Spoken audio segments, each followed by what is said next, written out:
जय हिंद। आप सभी को हमारे संविधान निर्माता बाबा साहब डॉक्टर भीमराव अंबेडकर जी के जन्म दिवस की ढेर सारी शुभकामनाएं। आज का दिन बहुत महत्वपूर्ण दिन है।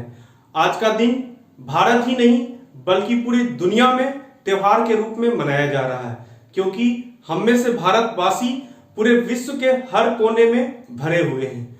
तो बाबा साहब जिन्होंने कि हमारे समाज, हमारे देश के लिए इतना बड़ा काम किया, उन्होंने भारत का संविधान बनाने का काम किया। वो संविधान जो सही को सही और गलत को गलत कहने का अधिकार देता है, वो संविधान हमें बराबरी का अधिकार देता है। तो ऐसे में हमारे संविधान निर्माता के जन्म दिवस पर, उस जन्म दिवस को एक त्योहार के रूप में मनाना कहीं न कहीं हम सभी भारतवासियों के लिए भी एक गर्व की बात है और एक खुशी की बात है। आज का दिन एक और कारण से महत्वपूर्ण दिन है, क्योंकि आज के दिन इसरो के अध्यक्ष श्री के सिवन सर का भी जन्म दिवस है। तो मैं उनको भी जन्म दिवस की ढेर सारी शुभकामनाएं देता हूं एवं ईश्वर उन्हें दीर्घायु प्रदान करें।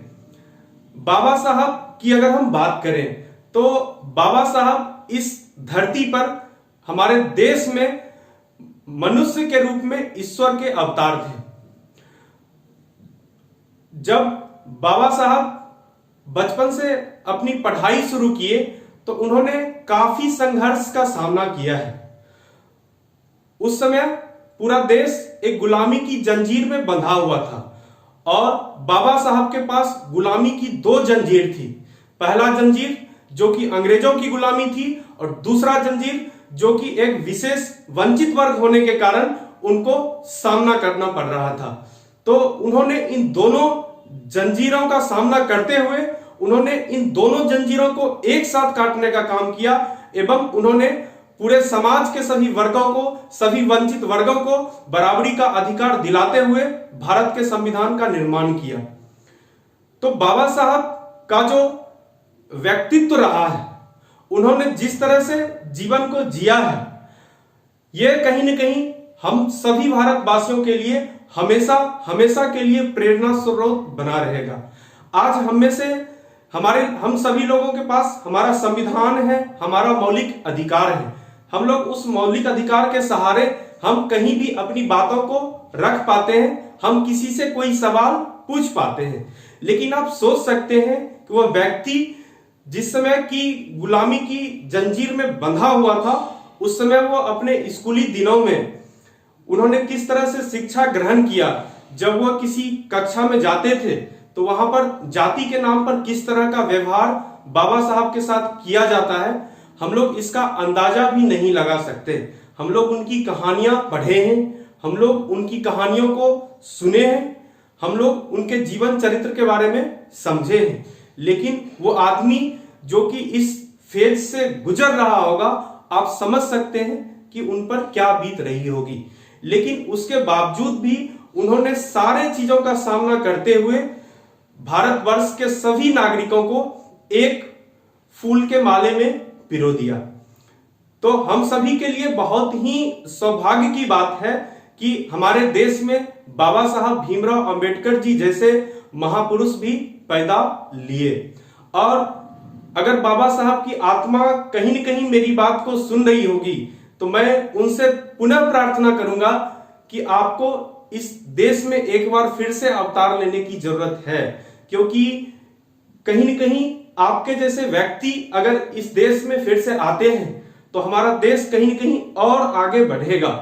क्योंकि आज जब पूरा विश्व हमारे देश को देख रहा है और हमारा देश विश्व गुरु बनने का सपना देख रहा है, इस समय आपके जैसे महापुरुषों का होना बहुत जरूरी है। बाबा साहब की क्या जिंदगी रही, और कहीं न कहीं कोई भी मनुष्य ऐसा ही जीवन जिए कि उनका जीवन एक फूल के तरह हो, जब वो पृथ्वी से जाए तो बीज धरती पर गिरे और सुगंध आसमान में हो।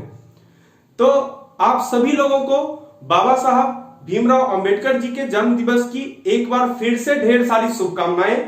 और चूंकि ये कोविड का काल चल रहा है, ये कोविड जैसे महामारी से पूरा विश्व गुजर रहा है, तो मैं आप सभी लोगों से आज संविधान निर्माता के जन्म दिवस के दिन एक बार फिर से ये विनती करना चाहूंगा कि जो कोविड के गाइडलाइंस भारत सरकार एवं विभिन्न राज्य के सरकारों द्वारा बनाए गए हैं वो संवैधानिक दायरे में है, और हम लोग आज के दिन इस बात का प्रण कर लें कि सरकार के द्वारा जो भी नियम बनाए जा रहे हैं, बनाए गए हैं, हम लोग उसका पालन करना सुनिश्चित करें। क्योंकि अभी जो पूरे विश्व की ये चुनौती, इस कोविड-19 की चुनौती है, तो हमें कहीं न कहीं पूरे मानव समाज को एक साथ मिलकर इस चुनौतियों से लड़ना पड़ेगा।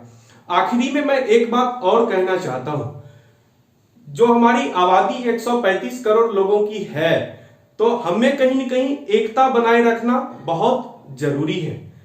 हम लोग सभी लोग इंसान हैं, और आप अक्सर इस बात को देखते होंगे कि हो सकता है कभी न कभी कोई व्यक्ति किसी के कार्यों से कुछ दुखी हो जाता है, किसी के बात से कोई दुखी हो जाता है। तो हम में से सभी व्यक्ति की ये जिम्मेदारी होनी चाहिए कि मेरे कारण कोई एक व्यक्ति भी किसी प्रकार का कष्ट में ना हो। अगर किसी एक व्यक्ति को भी हमसे कष्ट होता है, तो चूंकि ये भारत देश को मजबूत बनाने की लड़ाई है, तो हम सभी लोगों को ये सोचना चाहिए कि जो व्यक्ति हमसे दुखी है, हम उसके बारे में जानना चाहें कि वो व्यक्ति हमसे क्यों दुखी है। तो मैं एक बार पुनः आप लोगों से विनती करूंगा कि आप लोग इस जयंती को धूमधाम से मनाइए, और इसके साथ साथ कोविड के गाइडलाइंस का पालन करें एवं देश की तरक्की में अपना सहयोग दें। जय हिंद, जय भारत।